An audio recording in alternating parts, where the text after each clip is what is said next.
नमस्कार दोस्तों, स्वागत है आप सभी का आज के मुख्य समाचार के इस वीडियो में। जी हां दोस्तों, मोदी सरकार की तरफ से बड़ी और महत्वपूर्ण खबर की अपडेट निकल कर आ रही है, जिसकी सटीक जानकारी हम आपको इस वीडियो में देंगे। बस आप इस वीडियो के साथ अंत तक बने रहें। इसी के साथ दोस्तों, आज की बड़ी खबरों में आपको बताएंगे कि पटाखा कारोबारियों ने सरकार पे बोला हमला। जब पटाखों पर रोक और जुर्माना ही लगाना है तो बेचने का लाइसेंस क्यों देते हैं। और अगली बड़ी खबर की बात करें तो मार्च तक आएगी कोरोना वैक्सीन, लेकिन सबसे पहले किसे मिलेगी, आगे जानेंगे इस खबर के बारे में।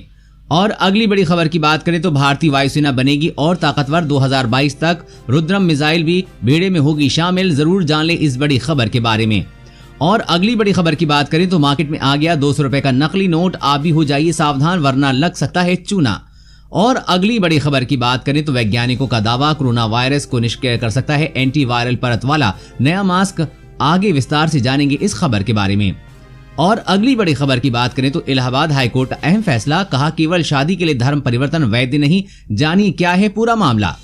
और अगली बड़ी खबर की बात करें तो पैसेंजर ट्रेनों को एक्सप्रेस में बदलने की तैयारी। अब कुछ घंटों में ही पूरी होगी लंबी दूरी की यात्रा। पूरी खबर जानने के लिए बने रहिए हमारे साथ। जी हां दोस्तों, ऐसी और भी कई बड़ी खबरों की अपडेट निकल कर आ रही है, जिसकी सटीक जानकारी आपको इस वीडियो में देंगे। लेकिन उससे पहले आपसे एक छोटी सी रिक्वेस्ट है कि मुझे इस वीडियो को बनाने में बहुत मेहनत लगती है, तो इस मेहनत के लिए वीडियो पर एक लाइक जरूर कीजिएगा और साथ ही वीडियो के नीचे दिए गए इस लाल बटन को दबाकर चैनल को सब्सक्राइब कीजिएगा और इस घंटी को भी दबाइएगा, ताकि आपको दिन भर की बड़ी खबरों की जानकारी लगातार मिलती रहे। तो चलिए दोस्तों, एक एक करके सभी बड़ी खबरों के बारे में जान लेते हैं। तो दोस्तों, आज की पहली बड़ी खबर की अपडेट की बात करें तो पटाखा कारोबारियों ने सरकार पे बोला हमला। जब पटाखों पर रोक और जुर्माना ही लगाना है तो बेचने का लाइसेंस क्यों देते हैं। जी हाँ, कुछ खास मौके होते हैं जब पटाखे बेचे और जलाए जाते हैं, लेकिन उन मौकों से पहले ही सरकारी फरमान आने शुरू हो जाते हैं। पटाखे जलाने पर जुर्माना लगा दिया जाएगा। प्रदूषण का हवाला देते हुए पटाखे न जलाने की अपील की जाती है। ऐसा न करने पर जेल और जुर्माने की बात होती है। अगर यही सब करना है तो पटाखे बनाने और बेचने वालों हमसे मोटी फीस लेकर लाइसेंस क्यों दे जाते हैं। क्यों सैकड़ों परिवारों की रोजी रोटी को बर्बाद कर दिया जाता है। पटाखों के थोक कारोबारियों का ये कहना है पूरे साल की कवायद के बाद दिवाली और शादी पार्टी के मौके पर चलाने के लिए पटाखे तैयार हो पाते हैं, लेकिन जब दिल्ली पर पटाखों की सबसे ज्यादा सेल करने का मौका आता है तो सरकारी फरमान आना शुरू हो जाता है। दिल्ली सरकार के मंत्री गोपाल राय ने सामान्य पटाखे जलाने वालों पर 1 लाख रुपए का जुर्माना लगाने की बात कही है। केंद्र सरकार ने प्रदूषण फैलाने वालों के खिलाफ जुर्माना और सजा दोनों की बात कही है। इससे पटाखे बेचने और खरीदने वालों में एक डर पैदा होता है। इसी के लिए कारोबारियों का कहना है कि अगर यही सब करना है तो लाइसेंस खत्म कर दीजिए, ना होंगे पटाखे और ना चलेंगे। लेकिन सरकार मोटी कमाई करने के लिए लाइसेंस भी देती है और पटाखों पर रोक भी लगाती है। दोस्तों, आपकी इस पर क्या राय है, नीचे कमेंट करके जरूर बताइएगा। और अगली बड़ी खबर की बात करें तो मार्च तक आएगी कोरोना वैक्सीन, लेकिन सबसे पहले किसे मिलेगी। जी हाँ, कोरोना वैक्सीन को लेकर तमाम तरह की चर्चाएं हैं। 3 वैक्सीन के ट्रायल फाइनल स्टेज में चल रहे हैं। कहा जा रहा है कि इस साल दिसंबर से लेकर अगले साल मार्च तक के बीच वैक्सीन आ सकती है, लेकिन वैक्सीन के तैयार हो जाने पर आखिर किस तरह इसे लोगों तक मुहैया कराया जाएगा, इस पर भी जोर शोर से काम हो रहा है। सभी राज्य अपने यहाँ ये लिस्ट तैयार कर रहे हैं कि सबसे पहले वैक्सीन किसे दी जाएगी। साथ ही इंफ्रास्ट्रक्चर की भी समीक्षा की जा रही है। कोशिश है कि दिसंबर के अंत तक सभी को पूरा ब्यौरा जुटा लिया जाएगा। बाद में सभी के लिए वैक्सीनेशन का कार्य शुरू कर दिया जाएगा। वैक्सीन के वितरण के लिए आधार नंबर से जुड़ा डिजिटल डेटाबेस तैयार किया जा रहा है। इलेक्ट्रॉनिक वैक्सीनेशन इंटेलिजेंस नेटवर्क से स्टॉक ट्रैकिंग की जा रही है। लोगों का डेटाबेस भी बाद में इसी नेटवर्क पर जोड़ा जाएगा। डेटाबेस तैयार होने के बाद वैक्सीनेशन की तारीख, समय, लोकेशन का मैसेज आएगा। इस डेटाबेस की खास बात यह होगी कि वैक्सीनेशन पूरा होने पर इसका सर्टिफिकेट भी मिलेगा। किसे वैक्सीन दिया है, उसका असर क्या रहा, ये सब डेटा ट्रैक होगा। ग्रामीण इलाकों में पंचायती राज विभाग की मदद ली जाएगी। और अगली बड़ी खबर की बात करें तो भारतीय वायुसेना बनेगी और ताकतवर। 2022 तक रुद्रम मिसाइल भी बेड़े में होगी शामिल। जी हाँ, देश की पहली एंटी रेडिएशन मिसाइल रुद्रम 2022 तक भारतीय वायुसेना के बेड़े में शामिल की जा सकती है। इस मिसाइल के वायुसेना में शामिल होने के साथ दुश्मनों के राडार और सर्विलांस सिस्टम को ध्वस्त करने का क्षमता और भी ज्यादा घातक हो जाएगी। रुद्रम मिसाइल भारत में ही बनाई गई है। इसे defence research and analysis organisation ने भारतीय वायुसेना के लिए तैयार किया है। बीते दिनों ही DRDO ने इसका सफल परीक्षण किया था। इस मिसाइल को भारतीय वायुसेना की हवा में वर्चस्व और रणनीतिक क्षमता को बढ़ाने के उद्देश्य से विकसित किया गया है। इसका प्रमुख कार्य दुश्मन की वायु सुरक्षा को काबू करना है। ये हवा से जमीन पर मार करने वाली नई पीढ़ी की एंटी रेडिएशन मिसाइल है, जिसका काम दुश्मन देश की रडार जैसी मिसाइल का पहचान करने वाली तकनीक को बेकार करते हुए लक्ष्य पर सटीक वार करना है। पूरी तरह से स्वदेश में विकसित ये नई पीढ़ी की मिसाइल भारतीय वायुसेना का ताकत कई गुना बढ़ा देगी। और अगली बड़ी खबर की बात करें तो पैसेंजर ट्रेनों को एक्सप्रेस में बदलने की तैयारी, अब कुछ घंटों में पूरी होगी लंबी दूरी की यात्रा। जी हां, इंडियन रेलवे अब अपने लाखों यात्रियों को नई सौगात देने की तैयारी कर रही है, जिसके बाद लंबा सफर महज कुछ ही घंटों तक रह जाएगा। दरअसल रेलवे अब लंबी दूरी की पैसेंजर ट्रेनों को अब एक्सप्रेस ट्रेन में बदलने की तैयारी कर रही है। दिल्ली से अलग अलग शहरों की ओर जाने वाली पैसेंजर ट्रेनें जल्द ही आने वाले समय में एक्सप्रेस के रूप में ट्रैक पर दौड़ती हुई नजर आएंगी। हालांकि रेल यात्रियों को जेब थोड़ी ज्यादा ढीली करनी पड़ेगी। इंडियन रेलवे ने फिलहाल देश की 181 पैसेंजर ट्रेनों को एक्सप्रेस के रूप में बदलने का फैसला किया है। सबसे ज्यादा दक्षिण मध्य रेलवे में 23 पैसेंजर ट्रेनों को एक्सप्रेस बनाया गया है। इसी तरह उत्तर पश्चिम रेलवे में 22 पैसेंजर ट्रेनें एक्सप्रेस के रूप में दौड़ेंगी। ऐसे ही उत्तर रेलवे में लंबी दूरी तय करने वाली 10 पैसेंजर ट्रेनें एक्सप्रेस बनाई जाएंगी। जब नया टाइम टेबल आएगा उसमें यात्रियों को बड़ा बदलाव दिखेगा। और अगली बड़ी खबर की बात करें तो मार्केट में आ गया है 200 रुपए का नकली नोट। आप भी हो जाइए सावधान वरना लग सकता है चूना। जी हां, साल 2016 में हुई नोटबंदी के बाद भारत में करेंसी के रूप में सरकार ने नए नोट चलाए। उस समय तो बाजार में चल रहे नकली नोटों पर लगाम लग गई, लेकिन शायद उसका असर लंबा नहीं रहा। अभी तक भारत में 2000 से लेकर 500 रुपए तक का जाली नोट चल रहा था, लेकिन अब मार्केट में 200 रुपए का जाली नोट भी आ गया है। ऐसे ही 200 रुपए के जाली नोट का मामला उत्तर प्रदेश के वाराणसी के सामने आया है, जहां पुलिस ने 200 रुपए के नकली नोटों के साथ एक युवक को गिरफ्तार किया है। एक दुकान पर एक युवक 200 का नकली नोट चला रहा था। शक होने पर दुकानदार ने नोट को परख कर बताया कि ये नोट तो नकली है। नकली नोट की खबर सुनते ही बाजार में लोगों की भीड़ लग गई। पुलिस को सूचना दी गई। पुलिस ने मौके पर पहुंचकर युवक की तलाशी ली और 400 नकली नोट बरामद किए। पुलिस आरोपी को गिरफ्तार कर अपने साथ ले गई है। प्रारंभिक जांच में पता चला है कि युवक ने ये नकली नोट किसी बड़े गिरोह से खरीदे थे, जो पूरे देश में नकली नोट चलाने का काम करते हैं। इसीलिए आप भी सावधान रहें और किसी भी नोट को जांच और परख कर लें।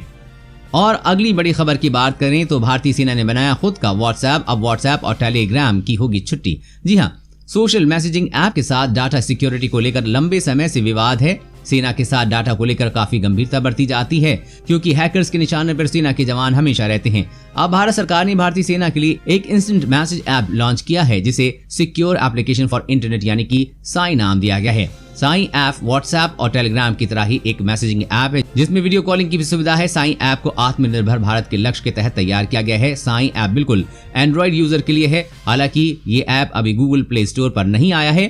साई ऐप पूरी तरह से एन्क्रिप्टेड है। इस ऐप का इस्तेमाल सुरक्षित संदेश भेजने के लिए पूरी सेना द्वारा किया जाएगा। और अगली बड़ी खबर की बात करें तो ट्रेन में अकेले सफर करने वाली महिलाओं को डरने की जरूरत नहीं, मेरी सहेली करेगी मदद। जी हाँ, भारतीय रेलवे ने ट्रेन में अकेले सफर करने वाली महिलाओं की सुरक्षा के लिए मेरी सहेली अभियान शुरू किया है।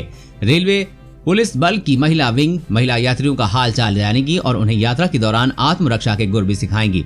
इसके अलावा महिला यात्रियों को सफर के दौरान कोई परेशानी होती है तो उनका निदान भी महिला विंग करेगी। रेलवे का मानना है कि इस पहल से ट्रेन में महिलाओं के साथ होने वाले अपराधों में कमी आएगी। रेलवे के इस अभियान के तहत आरपीएफ की महिला विंग अकेली यात्रा करने वाली महिलाओं का सीट नंबर नोट करेगी और महिला पैसेंजर को जागरूक करेगी किसी अनजान व्यक्ति से खाने पीने की चीज न ले, और जो भी सामान लेना है तो वो IRCTC के वेंडर या उसकी अधिकृत स्टॉल से ही लें। वहीं आरपीएफ सुरक्षा हेल्पलाइन नंबर 182 और जीआरपी सुरक्षा हेल्पलाइन नंबर 1512 में भी जागरूक किया जाएगा। वहीं रेलवे अपने इस अभियान में महिला यात्रियों से उनकी यात्रा पूरी होने के बाद फीडबैक लेगा, जिससे इस अभियान को और बेहतर बनाया जा सके। और अगली बड़ी खबर की बात करें तो किसानों के लिए स्थायी कमाई का जरिया बन सकती है सौर ऊर्जा योजना। सरकार दे रही है भारी भरकम छूट। जी हाँ, किसानों को सस्ती बिजली उपलब्ध कराने के मुद्दे पर सरकार, बिजली कंपनियों और स्वयं किसान असमंजस में हैं। अगर किसानों को मुफ्त बिजली उपलब्ध कराई जाती है तो इससे बिजली कंपनियों और अंततः सरकार पर लगातार वित्तीय बोझ बढ़ता जाता है। इसीलिए सौर ऊर्जा से संचालित सोलर पंप इस समस्या का उचित समाधान बन सकते हैं।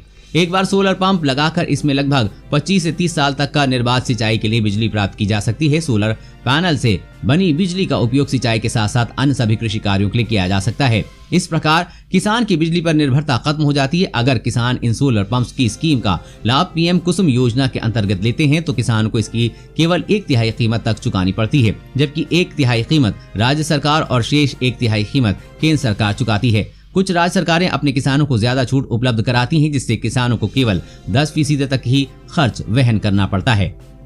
और अगली बड़ी खबर की बात करें तो वैज्ञानिकों का दावा, कोरोना वायरस को निष्क्रिय कर सकता है एंटीवायरल परत वाला नया मास्क। जी हाँ, वैज्ञानिकों ने एंटीवायरल परत वाला एक ऐसा नया मास्क डिजाइन किया है जो कोरोना वायरस को निष्क्रिय कर देगा और इसे पहनने वाला व्यक्ति संक्रमण के प्रसार को कम करने में अहम भूमिका अदा कर सकेगा।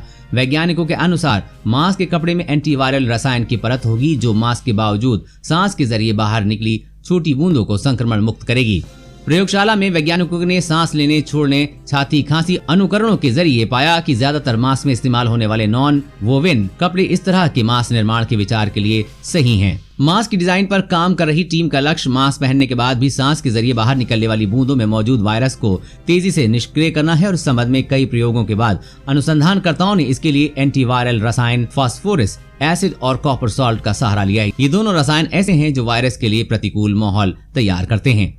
और अगली बड़ी खबर की बात करें तो इलाहाबाद हाईकोर्ट का अहम फैसला, कहा केवल शादी के लिए धर्म परिवर्तन करना वैध नहीं। जी हां, इलाहाबाद हाईकोर्ट ने धर्म परिवर्तन को लेकर अहम फैसला सुनाया है। हाईकोर्ट ने अपने महत्वपूर्ण फैसले में कहा है कि केवल शादी के लिए धर्म परिवर्तन वैध नहीं है। हाईकोर्ट ने विपरीत धर्म के विवाहित जोड़े की याचिका को खारिज करते हुए कोर्ट ने याचियों को संबंधित मैजिस्ट्रेट के समक्ष हाजिर होकर अपना बयान दर्ज कराने की छूट दी है।